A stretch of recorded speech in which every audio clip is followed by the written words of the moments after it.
4 दिसंबर 2023 को अमरावती स्थित मराठी पत्रकार भवन में आयोजित एक पत्रवार्ता में विधायक रोहित पवार ने पालक मंत्री चंद्रकांत पाटिल पर सटीक निशाना साधते कहा कि जिले में अकाल बारिश ओलावृष्टि के कारण फसलों को हुए नुकसान पर कोई चर्चा व समाधान न करते पालक मंत्री चंद्रकांत दादा पाटिल केवल अमरावती ही नहीं हिंगोली, परभणी, नगर जिले तक भी नहीं पहुंचे हैं।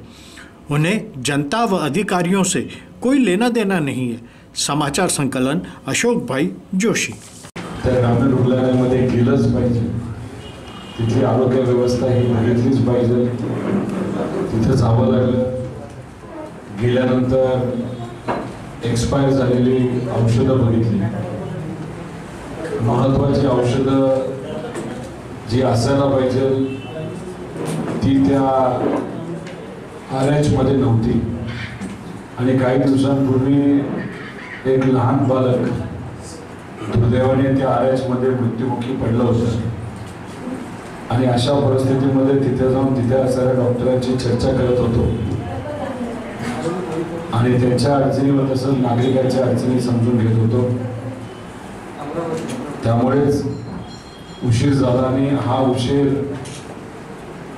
कदाचित आपण सर्व मोठ्या मनाचे पत्रकार असल्यामुळे समजून घ्या अशी अपेक्षा करतो।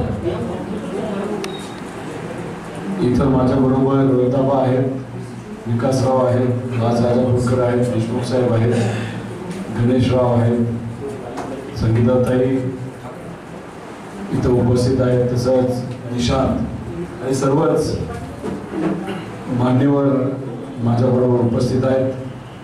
2 दिवसापूर्वी आम्ही अमरावती जिल्ह्यामध्ये आलो।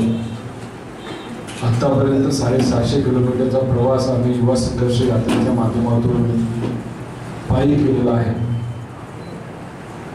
पुणे जिल्हा, नगर जिल्हा, बीड, जालना, परभणी, हिंगोली, वाशिम आणि आता अमरावती।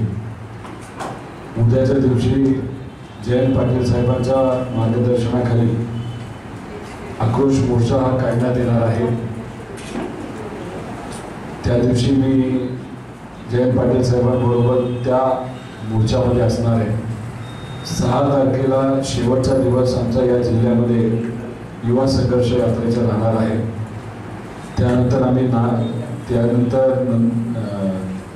वर्ध्याला जाणार आहे।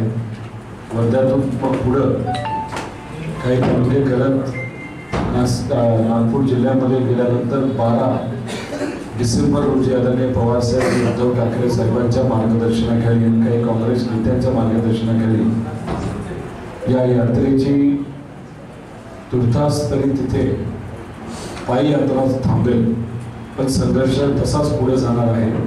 अधिवेशनापर्यंत अधिवेशनामध्ये मुद्दे मांडले जातील। त्यानंतर अपेक्षा आम्ही करू की सरकारकडून ते मुद्दे मार्गी लागतील आणि ते जर नाही लागले